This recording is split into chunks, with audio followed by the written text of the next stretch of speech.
And then, yeah, so I mean, this is the side where they do all the vinyl wraps, the vinyl printing. Behind you, that's a full PPF, full truck that they built. This is gorgeous. This is gorgeous.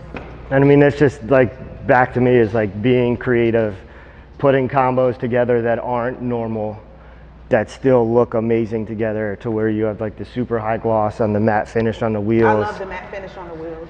So it's like, that's what me and my brother strive on, is just being different, being creative, not just turning out the same looking vehicle every time. Do most people come in with the idea of, okay, I want this color and that color, or do they allow you Some the do, creativity of... some do, but like me now being in the powder coating industry, and a lot of people see how I am and how I operate. A lot of people just come in and like, just do what you do. I just want it blue, whatever you want. Like, and you turn just, and I kind of like, when you give me, when you give me that platform, it's kind of like I go extra hard, because it's like, all right, this person is believing 100% in me right now, and they're giving me 100% control over what I do to this. So it's like, I'm going extra hard because I want to prove to you that you made the right choice. I love it. You would say that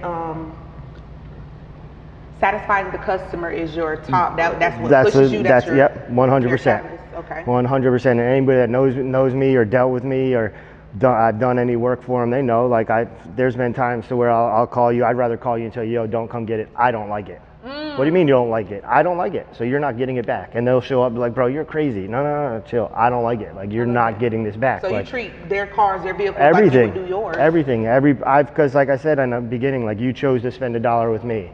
So like, I'm not gonna let you down. Like, I'm just a firm believer. And like, my dad always told us, obviously he knows business and knows like the customer's always right. Like, sometimes you gotta swallow your pride, swallow a bullet, take an L, but a happy customer is going to bring you 10 other happy customers always. How did you first work, since your family business has been around a little longer, right?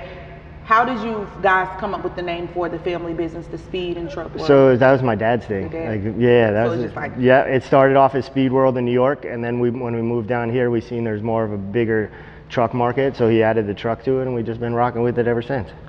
Now, what about retro? Where'd that come from? I just wanted to bring the good dope back. Understood. I love it. And that's where I got that from. Just wanted to bring the good dope back, because I mean, I feel like with powder coating people, you either have a great understanding of it and a great name with it, or you just completely just take people's money and don't care. So like, and there's a lot of those.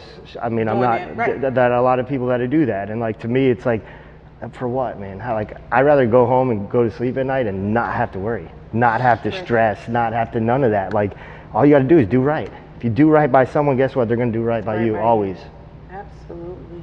I mean, that's why I think me and Phoenix, like, from the first day I met him, have such a good relationship. That's his perspective on everything. Is because we see eye to eye. Like, me and him yell at each other. There's times we on the phone yelling at each other, and he knows it. But it's like, we're both trying to be perfectionists, and like, we're both trying to make sure that when you pick up your car from him that I had a part on, like, we want to like when you come to see it, like, we want that reaction. Like, we want that, holy shit, like, you guys went above and beyond what I expected. I've seen the new logo with both of you guys. Yeah, and you see, and like, that's my thing. Like, Phoenix, like, one hand washes the other. I'm big on that. Like, you take care of me, I'm gonna take care of you, and me, like, why not? Like, together, like, we're together. We do this together. Like, you build them, I code them, you put them back together. Like, why wouldn't I do a combined logo? I love it. How long has it been since you branched off from the family to doing your own thing with retro? 5 years. 5 years. Yeah, started right around COVID time. We did talk about it. Yeah, because it kind of like, the world was shut down. Me being the creative ADD person that I am, just can't sit still, can't stop going. And like, like I said, we always ran into issues with it. So it's like, hey, let me try it. What's the worst that's gonna happen? Do you see yourself going into any other aspect of, you've been exposed to cars for quite some time, vehicles, automotive industry, period. Do you see yourself, just like you picked up the powder coating, do you see yourself branching and going into I don't really, I mean, I feel like we cover it all right now. Between me and my brother, I feel like we literally cover it all. Like, so what else could be? There's not, I can't say there's not what else, but like, for instance, like, when we do music and stuff, like, we'll either, like, we don't do music here, we'll either use Tito or we'll use Eric. Like, so we know we're not scared to spread the spread the build out. Like, is teamwork makes the dream work. I'm big on that. Like, you're specialized in automotive, like in audio. Why would I not want you to be a part of what I specialize in? You get what I'm saying? So it's like, why some people try to do it all. And it's like, when you do it all, you don't concentrate on one thing. And then I can't be effective And in then every exactly. single thing. A because I'm jack spread of all so trades, thin, a right. master of none. Right. I'm Like, spread so that's, thin. you're trying to do too much. And I feel like at the end of the day, when everybody plays their part, just like a Super Bowl winning team, the quarterback does the quarterback, the running back does the running back, wide receiver, and then you got the head coach and the O line. Like, everybody plays their part, you win a Super Bowl. Come on here. That's how I look at it. Tell the people. So, are there any products like that any company products that you use as like you're gonna go to every single time with your powder coating? I use all prismatic powders.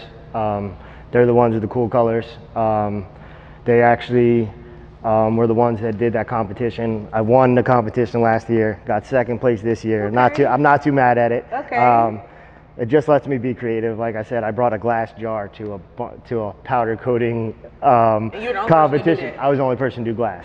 So it's like, to me, it's like, when it's a competition, I'm gonna try to push the bar. Like, I'm not gonna show you something I do every day. Like, here's an orange. I do this every day. Like, I coat metal every day. Here's something that's hard to coat. So here's a glass jar. I get DMs to it, people every day, like, how'd you get it to stick to glass? And I'm like, yeah, it just happens. A little magic. Like, I can't give you all the secrets, but yeah, I mean, to me, like, prismatic powders, they're a big supporter of what I do. You'll see when you come to the shop, I have their banners all over the shop. They actually, like, they're very good on, like, especially like if I need something like urgent rush type thing, they'll get it to me ASAP. So I want to give them their flowers. I appreciate what they do for the industry. As far as what I get to do is I get to do the fun part.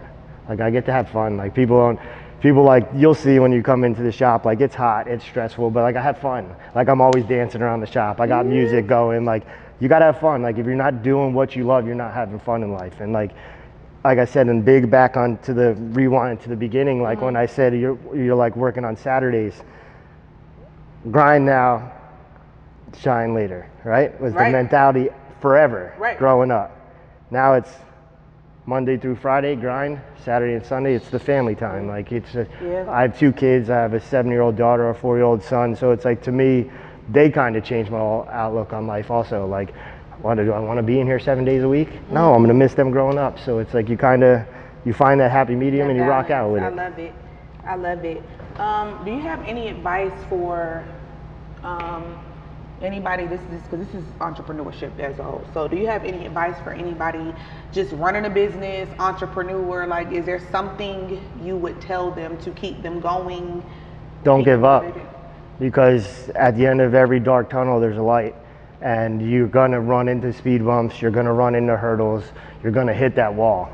You might hit that wall at 200 miles per hour, and it might set you back 10 feet, but that's not the end. Like, it's only the end if you make it the end. And like, that's one thing my dad always told me. Like, we've rode every wave in the automotive industry in 50-something. Like, when I tell you back, like, I'll go back to early 2000s with Fast and Furious, like neon kits and all that stuff. Like, we had all that here. Like, you got to ride the waves of the industry. Like, no matter what you get into, you have to go with the flow. Like, you can't. If not, you're going to be a dead fish. You're going to float out to sea.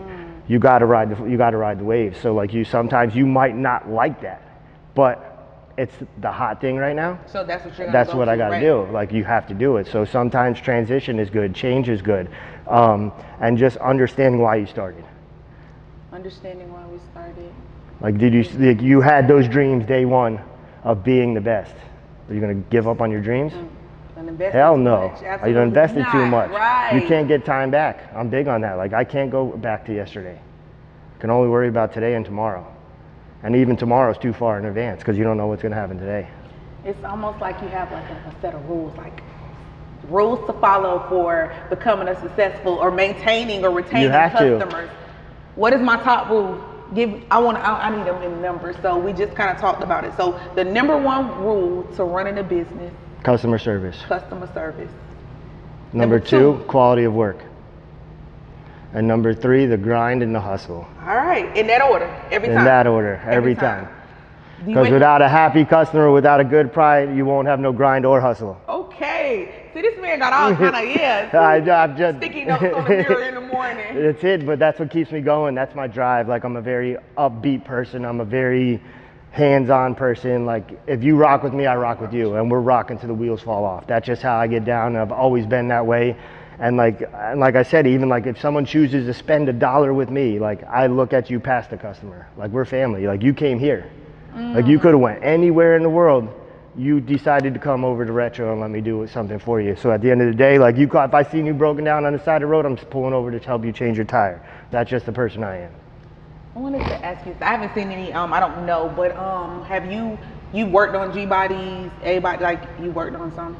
What's your favorite type? My first car was a two-door box Chevy. Two-door box, okay. 87 two-door. So even people think like I started in the Chevy, like even being around all this, like I've always had a love for Chevys, and that's why like doing all the donk stuff now to me is just like, it's extra motivating because that's been my love since the beginning. Like, my brother's a go fast type. Me, on the other hand, I don't need to go nowhere fast. I don't even.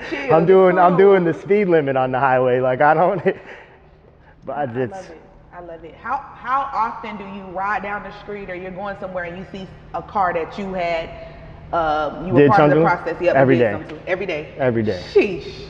Every day. And I mean, I'm not like, it's not tooting my own horn or anything like that. Like I said, like, I came into this industry with the mindset to be the best. Like, there was nothing, like, because I knew if I gave myself that mindset right now, those hard days that you talk about and those stressful days are just part of the game plan. So if you, like I said, if you remember why you started, you'll never end early. We're gonna be like Pops. You got to. And like, he's still, like, my brother recently bought the store for my dad, and my dad still comes into work because it's all he knows. Like, he doesn't come every day, he leaves early, but it's all he knows. Like, you build something from the ground up 50 something to 53 years later, and it's like, you can't just walk away from it. This is like, we're his kids, but this is his real baby. This was his original baby. Like, so like, to see the drive and see him still coming in, like, that motivates me. Like, because 53 years now, 52, something like that. Wow. What was your dad's motivation? Like, how did he get into cars? Was there something? So his first car was a '67 GTO, and he just fell into that bug, and then they started street racing in New York and all that stuff, and then, I mean, one thing led to another. He opened a speed shop, and they just never looked back. Wow. And his first, it's crazy because, like, you mentioned it, like, we're 40,000 square feet right here. Right. My dad's first store in Queens was 10 foot by 10 foot. He used to do wheels and tires on the sidewalk in front of the store. Whoa. So, like, the history of cars in this family. From 10 to yes. 40,000. And that's why I said, if you think about why you started, you'll never want to walk away from what you put your heart into. Y'all have built, I would say, if I had to describe this as an empire, this is crazy. Like, even walking through, like I said, I passed by the building, like, nah, that ain't, this is it. Yeah. This is it. And then y'all own the whole, we're not even, y'all own the whole thing. And this is 40,000 square feet, like, by itself. This is brilliant. This is So great. It's like I said, and when we first talked about doing this whole thing, I was like, and of course we'll make it over to the powder shop, but this is like the foundation that made me. This is what got me into the automotive industry, and this is, yes. I love it. You brought up Fast and Furious earlier. What type of influence or whatever did, like, shows like West Coast Customs and Pimp My Ride have on A lot. the industry? A lot. Was it great influx in your business with that? Yeah, 100%. Like, you gotta, so you brought up a great question. Like, with mainstream media and movies and such affecting the automotive industry, once something's put on a platform for millions of people to see, it's almost guaranteed to take off. So if you pay attention to what is going on in, like, the automotive world and the industry, like I brought up, like, the Fast and Furious thing, like, we probably sold 10,000 neon light kits, but everybody wanted them on their Civic. So it's like that, and then the stickers on it, and the nitrous kits, and it pretty much brings people that aren't technically car people over to this side. Because they're like, oh, that's cool, like, but they wouldn't have known for it. Even like with the racing aspect, like with Street Outlaws and stuff like that, that brings in people that normally wouldn't be watching drag racing over into this. Oh man, that's pretty cool. I didn't know. Oh, where's my local racetrack? I want to go see us. And that's how the ball gets rolling. And then once you get bit by the automotive bug, you're there forever. Got bit by the blues. You're there forever. Just like with good music. Yep. Understood.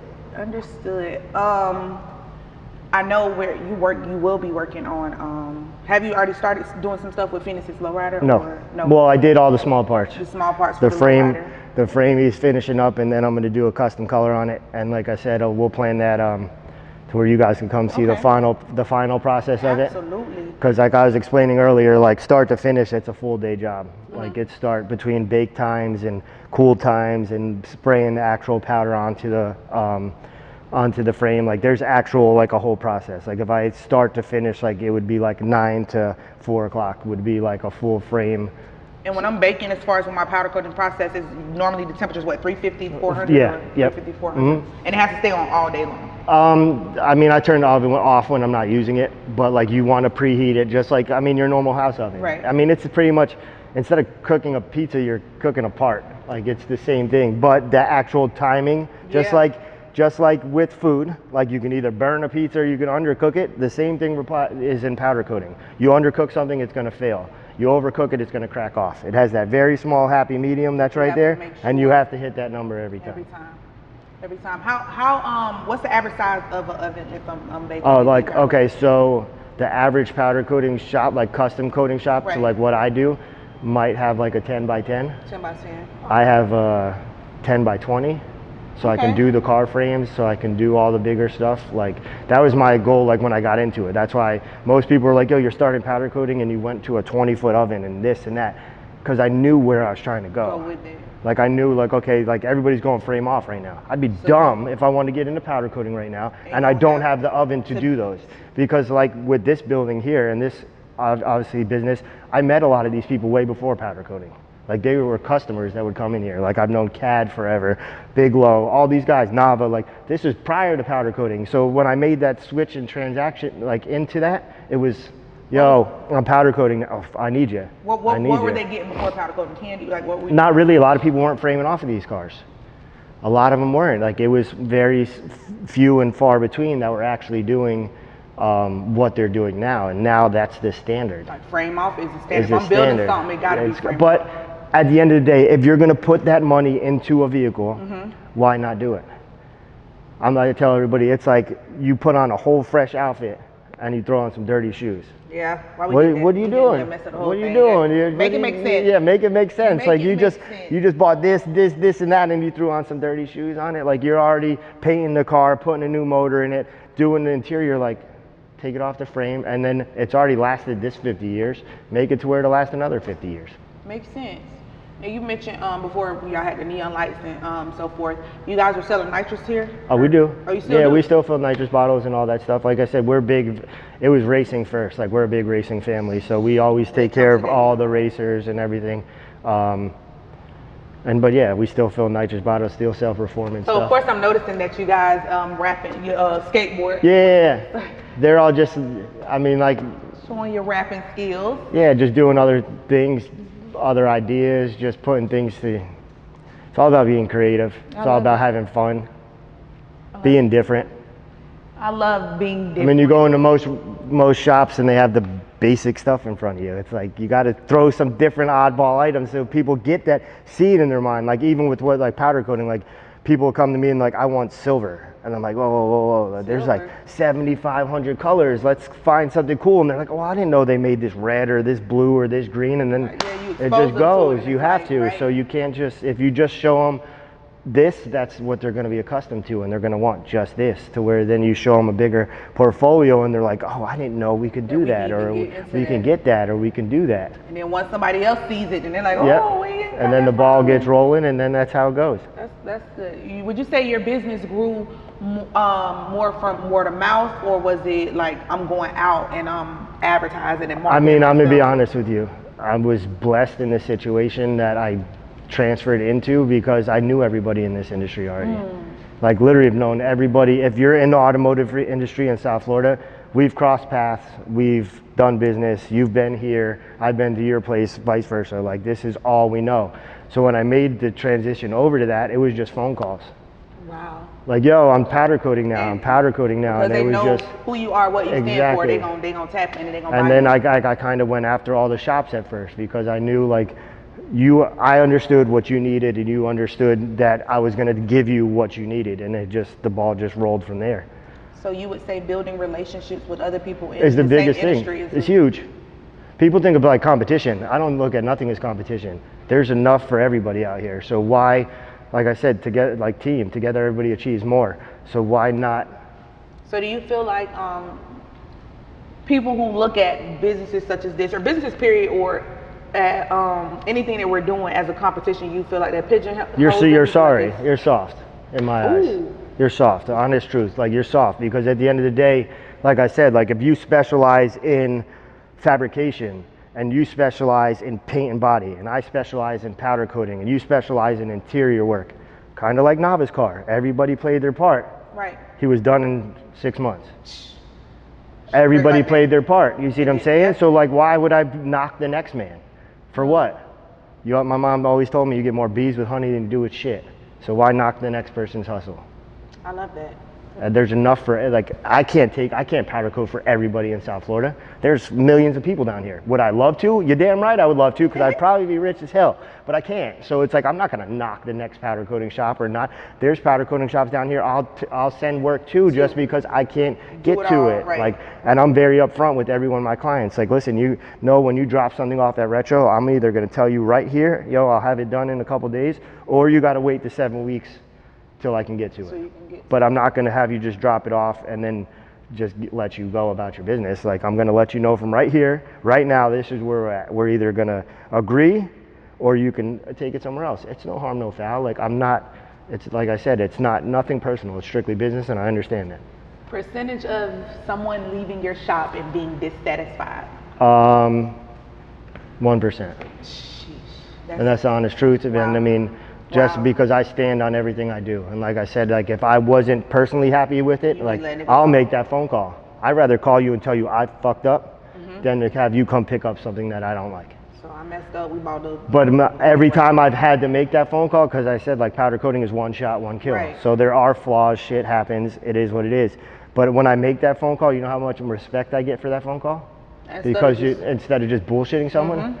Yo, listen, told you it was gonna be Tuesday, it's gonna be Thursday now because I'm not happy with it. Don't worry about it, bro. I'll come get it next week, the following week. Just make it right. I mean, honesty is the biggest thing you can do, especially in business, because that's the last thing someone wants to do is spend money with a liar. Who would you say have been you had the most impactful relationship with as far as your customers? I know we mentioned Big Fred, we mentioned Nava, like are those? I mean, all of them. Everybody. I mean, when I tell you like everybody in the top 5, like I've known all these guys prior to this. So like before I got into it, like we'd hang out. I've been places, I supported them before this. So it was kind of just, like I said, I got blessed being like, I know everybody down here. So it was kind of like the switch over, it was just like seamless. Yeah, just going through my call log, like, yo, I'm your powder coater now. And it wasn't even, just like not even questioning it. Yeah, of course, yeah, you are. Yeah, I know, like, if you're making this phone call to me right now, you're 100% ready. Which goes back to what you said, building those relationships, that customer service piece, like, for sure. And these guys know, and all of them know. Like, Fred would tell you firsthand. Fred called me the day before SEMA, yo, I need something done. Of course, no worries, hands out, bring it. Stayed late, knocked it out, brought it back to him so he could take his car to SEMA. Like, I'm very easy to work with. You tell me we're in a pickle, if I can't make it happen, I'll tell you right now. But if I can make it happen, you're damn right I'm gonna make it happen.